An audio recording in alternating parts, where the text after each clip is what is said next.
अस्सलाम वालेकुम गाइस। आज की इस वाली वीडियो में हम इस फ़ोटो को एडिट करेंगे और देखें एडिट होने के बाद कितनी कमाल की दिखाई दे रही है। तो वही आज हम इस वाली वीडियो में जानेंगे कि आप भी अपने ऐसे फ़ोटो को कैसे एडिट कर सकते हैं। तो वीडियो को स्किप मत करिएगा, चलते हैं वीडियो की तरफ।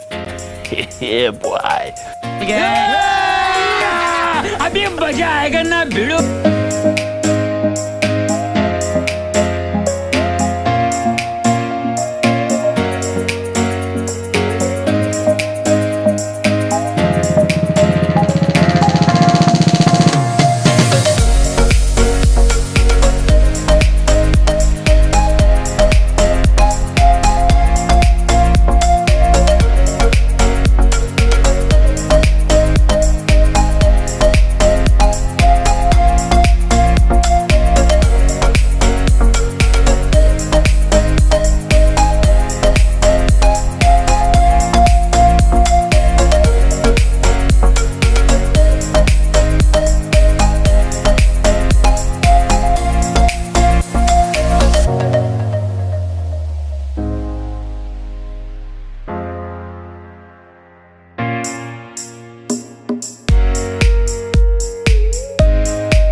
मजा आया और मैं ये जो मजा है हिंदुस्तान के हर व्यक्ति को देना चाहता हूँ। तो यार बस आज के लिए सिर्फ इतना ही। अब अगर तुम लोग को वीडियो पसंद आई ना तो यार लाइक मारो, कर दो यार, तुम्हारे पैसे थोड़ी ना कट रहे, कर दो।